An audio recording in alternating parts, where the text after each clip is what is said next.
A young woman is brutally murdered. The crime itself was truly an ugly crime. From the very beginning, it's a troubled case. I determined that the police department and the prosecutor's office had done a very poor job of investigation. If they can't prove it, he can't be convicted. Even the jury fails to make things right. The case was over, done. We didn't even get a chance to give our verdicts. American justice was not served because they didn't get the killer.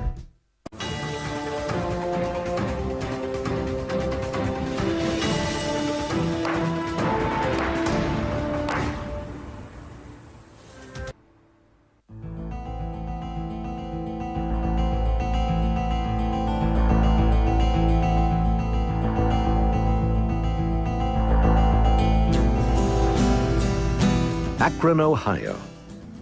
Once called the rubber capital of the world for the companies like Goodyear and Firestone that have made it their home.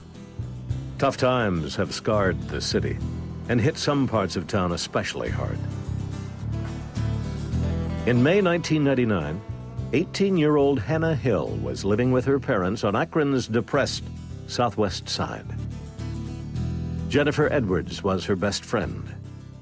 Hannah was very, very happy about graduating high school and getting out on her own. And she couldn't wait to start college, you know, make a life for herself.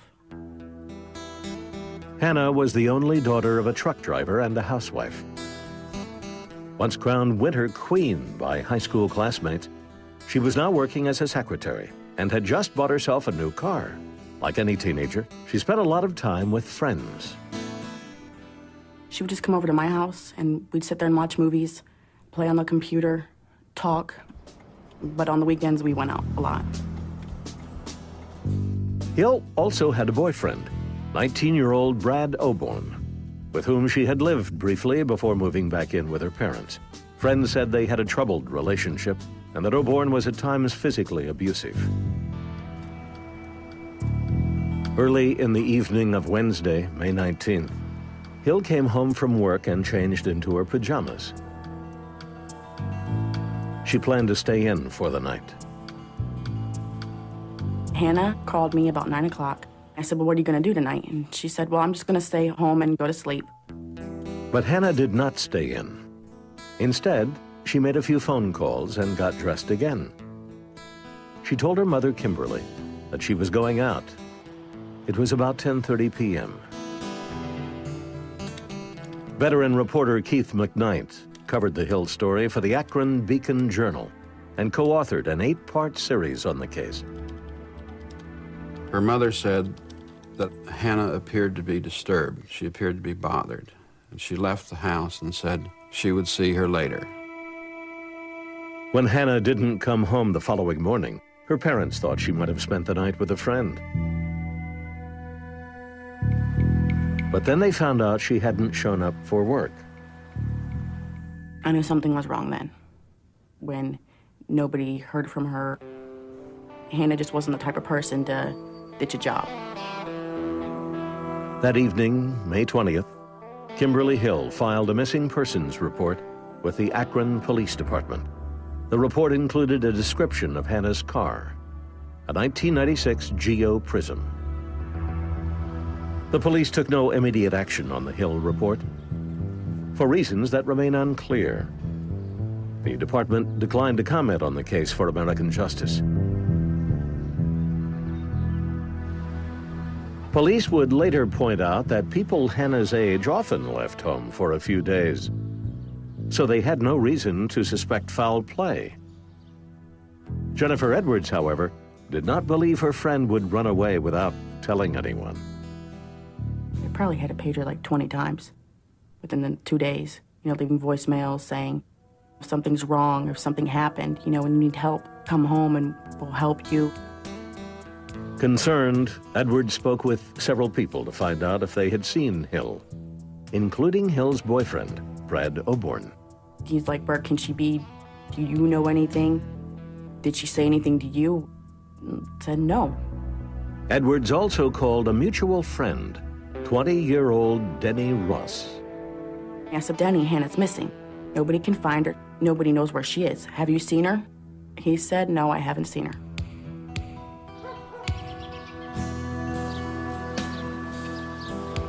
2 days after Hill's disappearance, police received a call about an abandoned Geo Prism parked on Kane Road, 9 miles from where Hannah lived.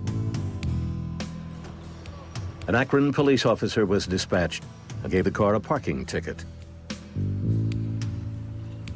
Because Hill's missing persons report had not been entered into the police computer system, he did not know that it was Hannah Hill's car. So he wasn't particularly alerted to the fact that this was the car of a missing person. It was simply a car that was parked illegally. The next day, Brad Oborn visited the police.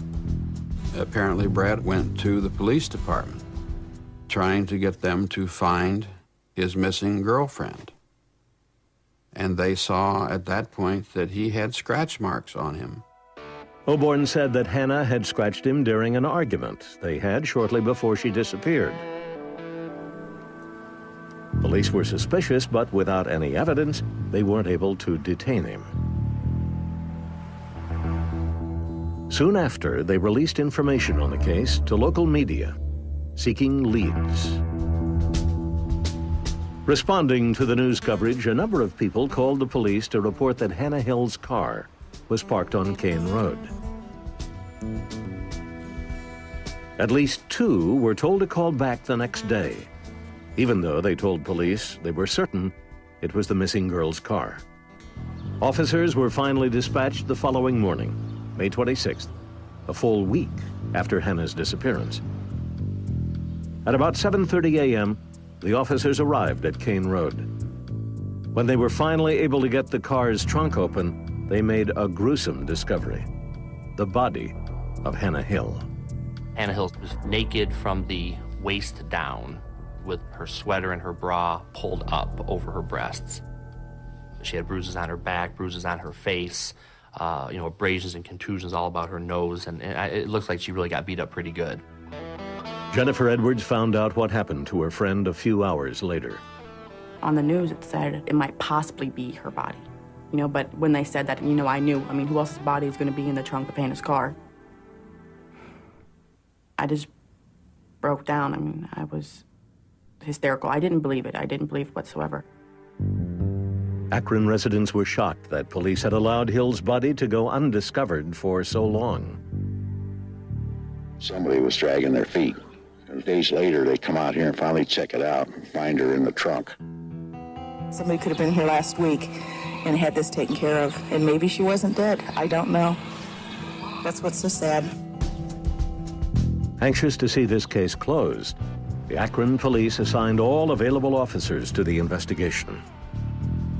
They're under a bit of pressure here because of the public relations aspect of this case. They want to find who did this, and they want to prosecute him, and they want to get him now. No delays.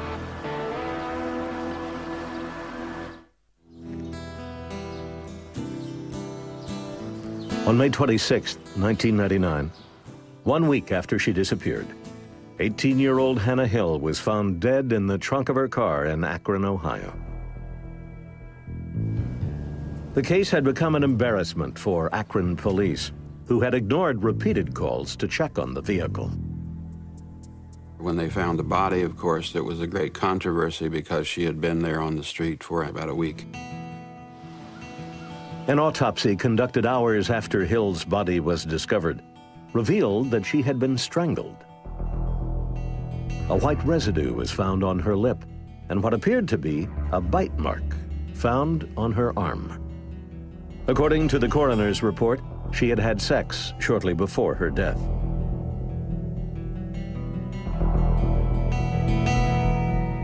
To the prosecutors, the beating she had received and the fact she had been posed, with her legs spread open and her blouse pulled up over her breasts, indicated that she had been raped. We had a girl who was badly beat up, who was bruised in the back and bruised in the face. So if you have sex and you have a beating that eventually leads to a death, that is how you get the rape. At first, police had one suspect, Hill's boyfriend, 19-year-old Brad Oborn. Hannah's friends told police that Oborn had physically abused her.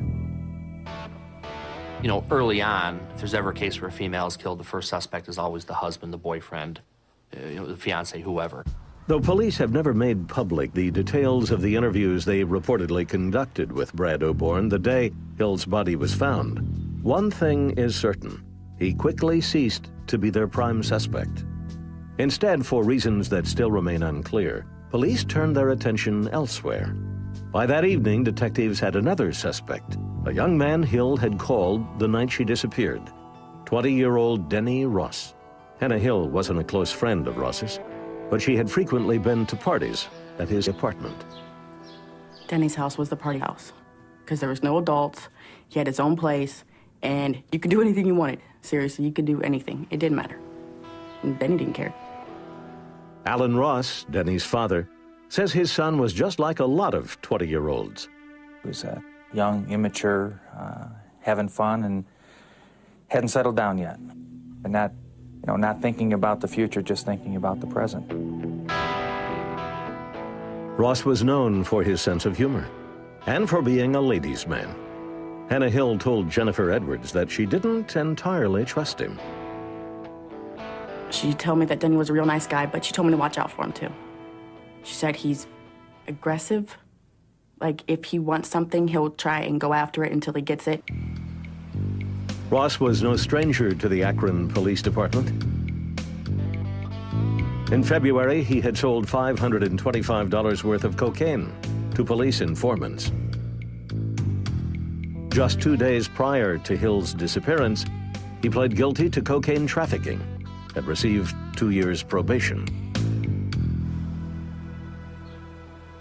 The evening of May 26th, police went to see Denny Ross at his second-story apartment.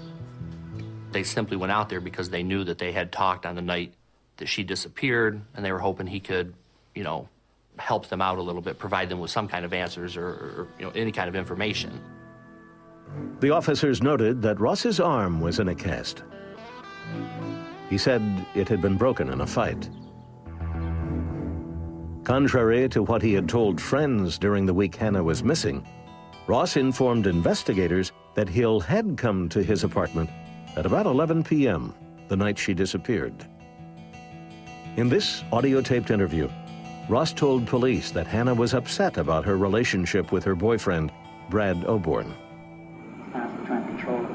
He doesn't want to know where she's at, won't let her go anywhere with her friends or anything like that. Then Ross told police that he and Hannah had, quote, kissed and stuff. Did you have sex with her? No, I did not have intercourse with her. He said she left after midnight. The fact that Ross had not come forward with this information earlier made investigators suspicious. I guess the big concern is if everybody in the world is looking for this girl, and if this girl is a friend of yours, why have you never said anything to anyone? Why have you never called the police and said, boy, that girl you're looking for, let me try to help you out? Late that night, police got a judge out of bed to secure an immediate search warrant for Ross's apartment. In the early morning hours of May 27th, at least 15 officers arrived for the search. As seen in this police videotape, detectives found what appeared to be spots of blood on the walls. It was just throughout the apartment, on the shades, on the walls. I want to say on his sheets, blood all over the place. Then outside the building, underneath one of Ross's windows, an officer spotted a garbage bag lying in the bushes. One of the detectives actually went back, I think, to have a cigarette and saw it, saw what looked like the shape of a shoe that was sticking out. The garbage bag contained a pair of women's pants covered in blood and feces. A purse, panties, and shoes were also found and quickly identified as the clothes worn by Hannah Hill the night she disappeared. It was the break in the case that police had desperately hoped for. Less than 24 hours after the discovery of Hannah Hill's body, Denny Ross was arrested and charged with aggravated murder, rape, and other felonies. At a press conference, the Hill family praised the police for their work. I'm thankful that they found my daughter, and I'm thankful they have found who was responsible for it. Authorities were confident they had found the man who killed Hannah Hill. Reporter Phil Trexler covered this story for the Akron Beacon Journal. The police and the prosecutors beat their chests, saying that we may have screwed up in finding Hannah's body, but we're sure we have her killer. While authorities pursued their case, Alan Ross, Denny's father, prepared to fight for his son. You know, Denny has maintained his innocence from day one. Never once did I think that, you know, Denny did it. Ross quickly assembled a team of defense lawyers, led by attorney David Chesnoff. The defense team began examining the evidence that the state planned to present at trial. In addition to the bag of Hill's clothing, DNA tests confirmed that the semen found on Hill's underwear was that of Denny Ross. The white substance found on her mouth seemed to correspond to the cast Ross was wearing, and the mark on her arm appeared to match his teeth. But as the defense dug deeper into the state's case, they began to find holes they felt they could exploit. I determined that the police department and the prosecutor's office had done a very poor job, in my opinion, of investigation. As a result, the defense would build their case around what they claimed was a rush to judgment by the state. They believed that they were going to nail the guy who was last with her, and that was the end of the story.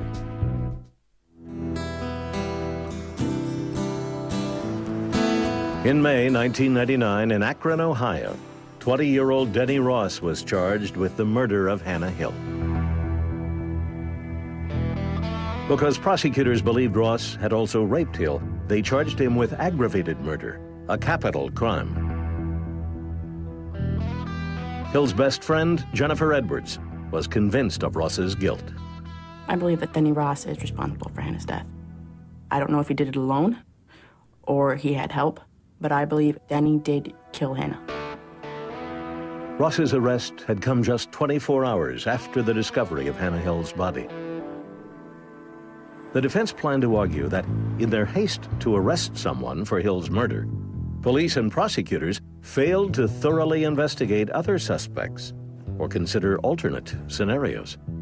They certainly settled on one suspect very early on in the investigation, to the exclusion of doing more thorough investigation of other potential suspects. They pointed out that just hours after Hill's body was found, the police dismissed the man who had been their prime suspect, Hill's 19-year-old boyfriend, Brad Oborn. According to prosecutor John Grevin, however, the reason was simple. There was no evidence that pointed toward him. There's a lot of innuendo. Well, geez, you know, they had a rough relationship. Well, that's not really evidence. In addition, the prosecution would later report that Oborn had passed a polygraph test. For investigators, further indication that he was not involved. But the defense felt there were additional leads that investigators overlooked.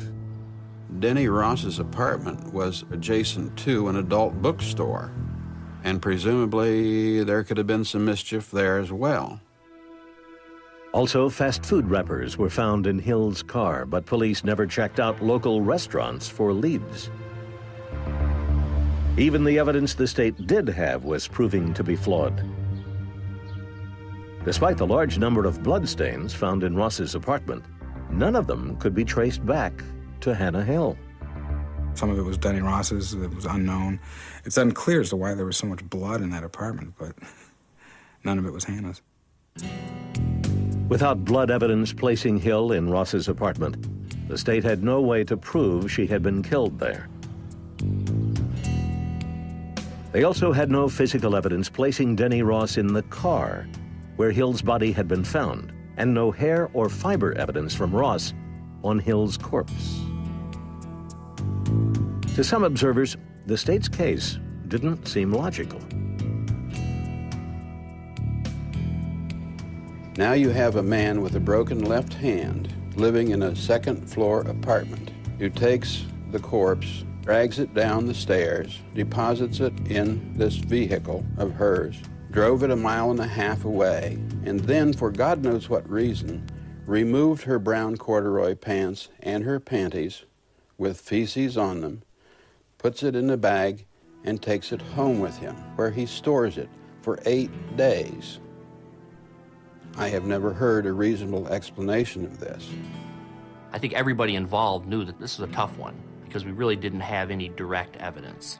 What we had were pieces of circumstantial evidence, and our feeling was that if we could put enough of those in there and tie it together, that would be enough to convict him. Ross's trial began on October 17th, 2000. You may proceed with opening. In Prosecutor Brian Loprinzi's opening statement, he said that the state would use circumstantial evidence to prove that Denny Ross raped, beat, and strangled Hannah Hill to death. And I'm sure you will agree that only one man could have sexually assaulted, beaten, and killed Hannah Hill. And that man is sitting right there, Denny Ross. Well, at the opening statements, the prosecution definitely looked like they had all this evidence all lined up that would point directly to Denny Ross.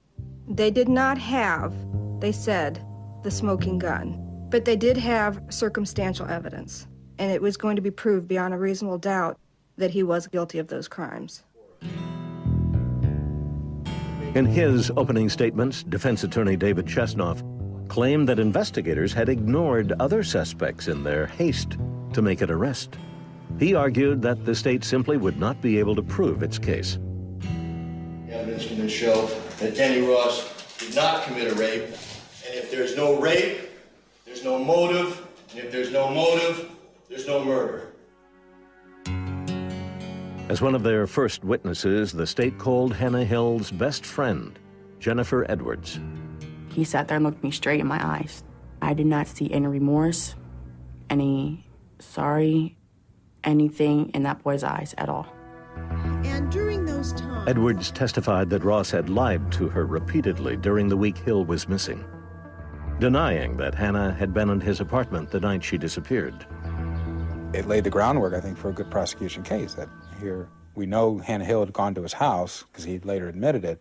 So why would he be denying it to Hannah's friends repeatedly for 5, 6, 7 days?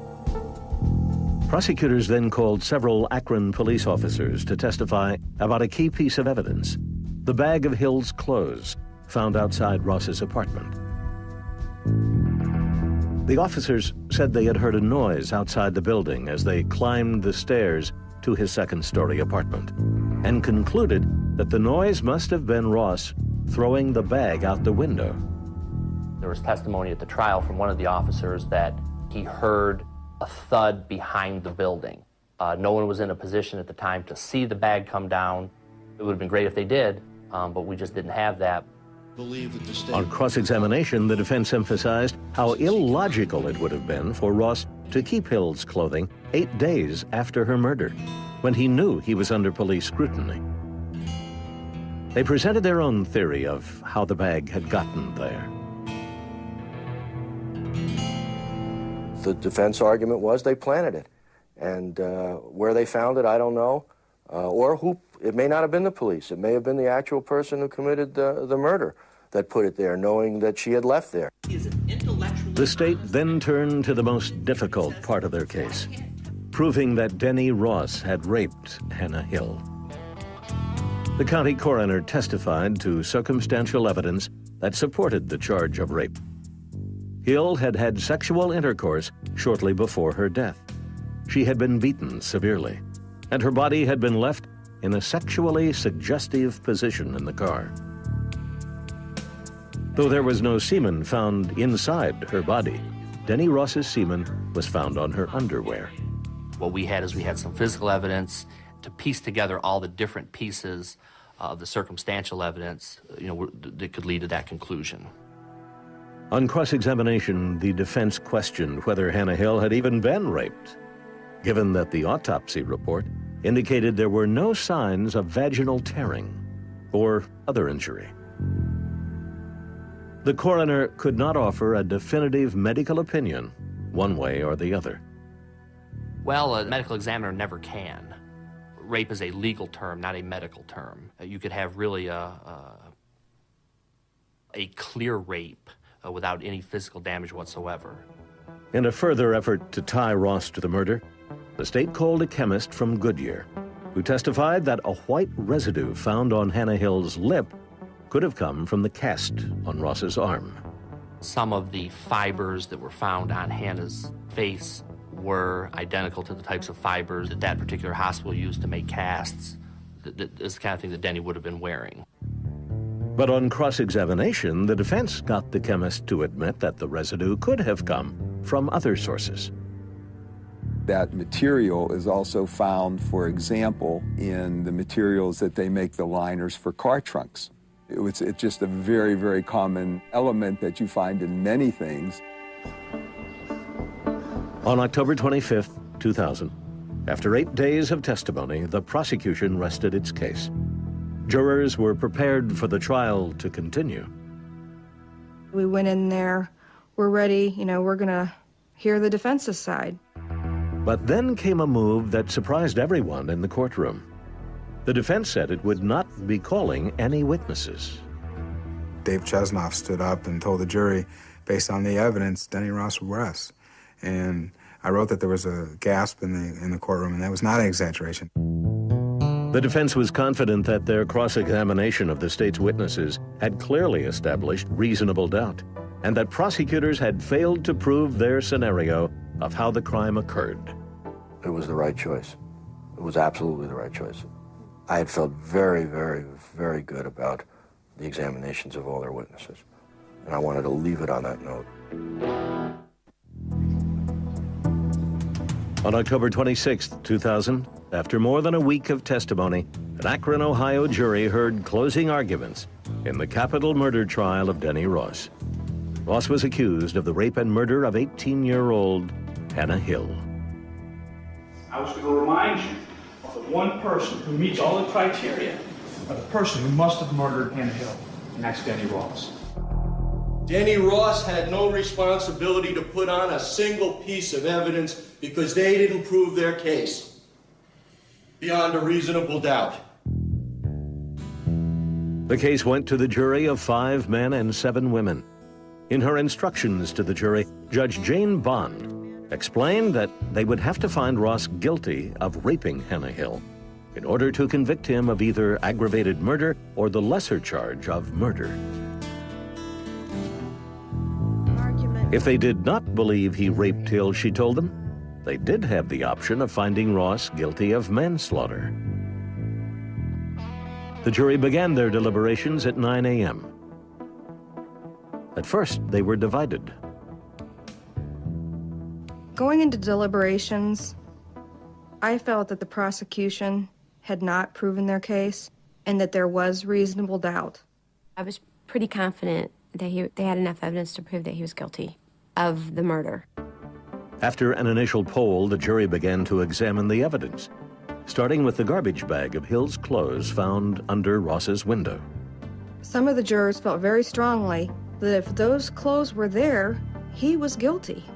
And in my opinion, kind of went in the other direction as to why would somebody keep a bag of clothes that would implicate him and throw them out the window as the police rushed in on him.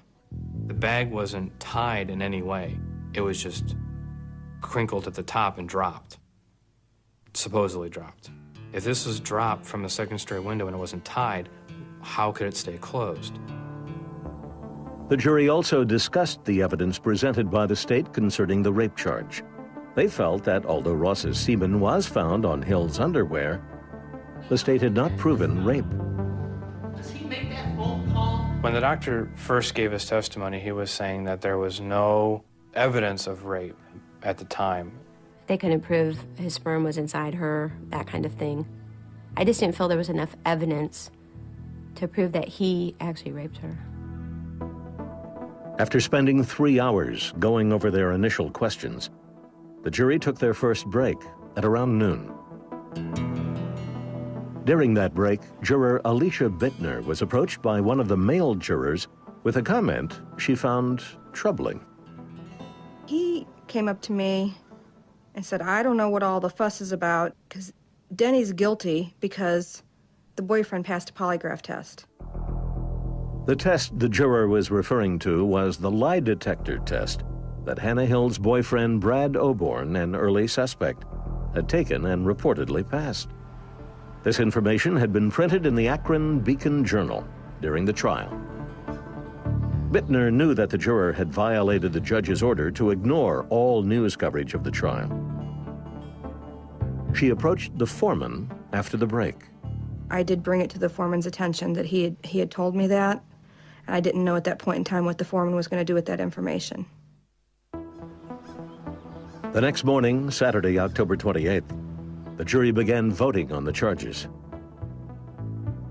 Starting with the first charge, which was murder 1. And the charge, it had said, while committing rape.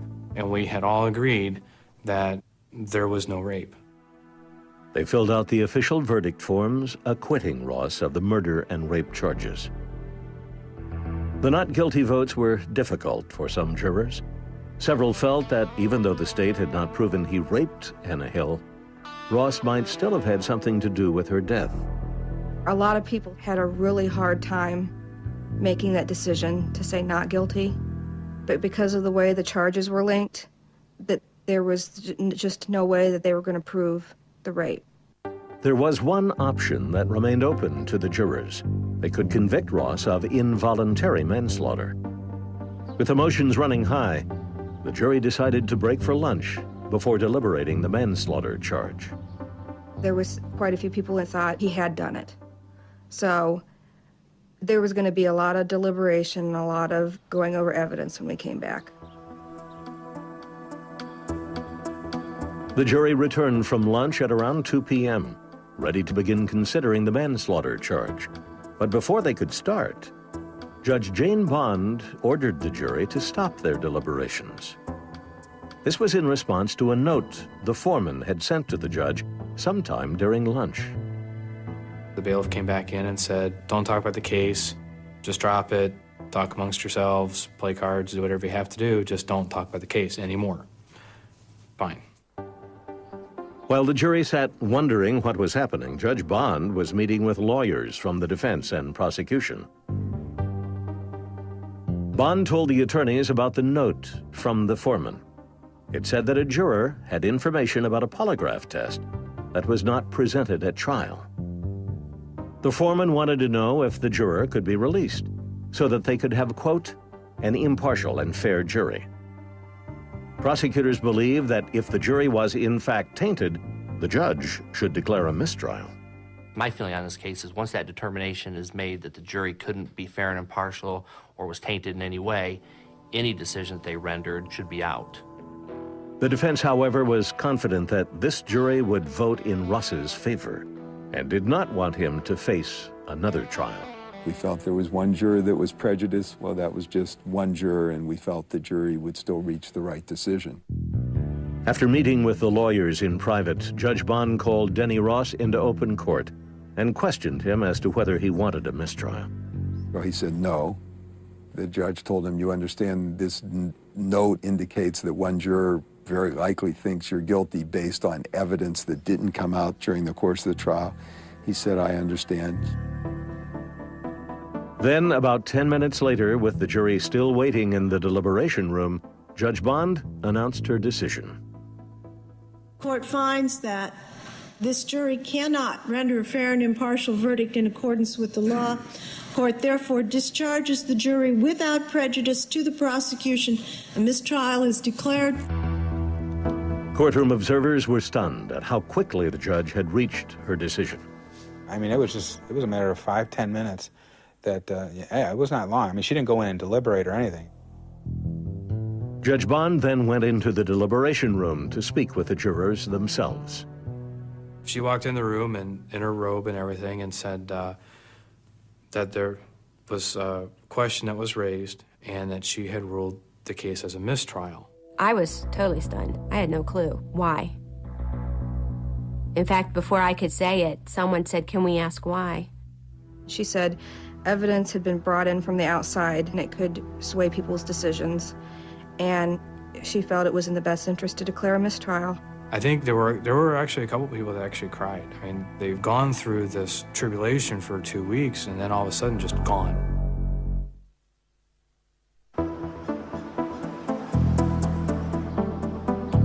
On October 28, 2000, Judge Jane Bond stunned court observers and jurors in the Akron, Ohio murder trial of Denny Ross. She declared a mistrial because one juror, contrary to the judge's instructions, had apparently read a news report about the case. Alan Ross, Denny's father, was devastated to learn his son would have to stand trial again. If the juror, whoever caused this problem, would have been honest with the judge, we wouldn't be having this discussion right now. Jennifer Edwards believed that the juror's misconduct had set her friend's killer free. I was shocked. It made me so angry because a stupid juror read the newspaper, you know? And I'm thinking, what a bumbling idiot would do this and jeopardize the whole thing. And there was an additional complication. The jury had already voted to acquit Ross of the rape and murder charges against him. When we signed those verdict forms and the 12th person put their signature on there, that was a binding document to us. Some jurors were angry to learn that their verdicts might not stand and that they would not be able to deliberate the possibility that Ross was guilty of manslaughter. They were still considering the manslaughter charge when the mistrial was declared. And there's some debate. We've talked to some jurors who said that he was not necessarily going to walk away. As Denny Ross was taken back to jail, his defense team began preparing his appeal. They argued that because Judge Bond had not exhausted all of her options before declaring the mistrial, she hadn't met the Fifth Amendment standard for a mistrial, what's known as manifest necessity. That's the legal jargon. And what it basically means is you only declare a mistrial if that's the only thing left that you can do. The defense also argued that the not guilty verdicts on the murder and rape charges were legal and binding. If Denny Ross were to be tried again, they asserted, it would constitute double jeopardy. Prosecutor John Grevin responded that the verdicts were invalid because the jury had been tainted. The analogy I use is if you have a trial and you find out that 3 of the jurors have been bribed, well, right away, you're going to declare a mistrial and say that's it. And then if all of a sudden you find out, well, even though they were tainted, they still found a couple of verdicts, well, you're not going to accept that. In February 2002, an appellate judge ruled that Bond had not met the standards of manifest necessity and acted prematurely in declaring the mistrial. A second trial, the court said, would violate Ross's constitutional protection against double jeopardy. Ross could never be tried again for the murder of Hannah Hill.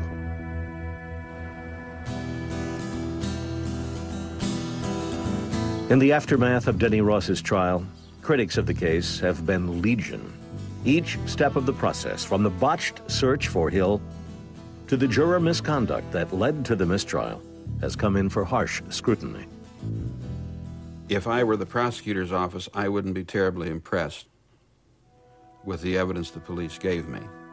On the other hand, if I was the member of the police force, I wouldn't be terribly impressed with the prosecutor's office the way they presented this case. Some have even argued that, based on the state's evidence, Denny Ross should never have been charged with murder in the first place. I've had people tell me that this is just a manslaughter case at best. There was no physical evidence that Hannah Hill was raped. So to charge him with aggravated murder and rape and seek a death penalty, yeah, it makes you wonder if there wasn't an over-indictment here. Would I have liked to have had more evidence? Sure, but you always would. I guess if you only indicted on things that you were absolutely 100% sure of, you'd get a lot of people would get away with a lot of stuff. In the end, what really happened to Hannah Hill may never be known for certain. Maybe we'll never find out the truth about everything. But Denny knows what happened, and God and Hannah both know what happened. And the truth will come out sometime, I believe that. Ever since Hannah was killed, everything that could go wrong has gone wrong, and it continues to go wrong. And there's no justice for Hannah and her family. I don't know that we'll ever see it.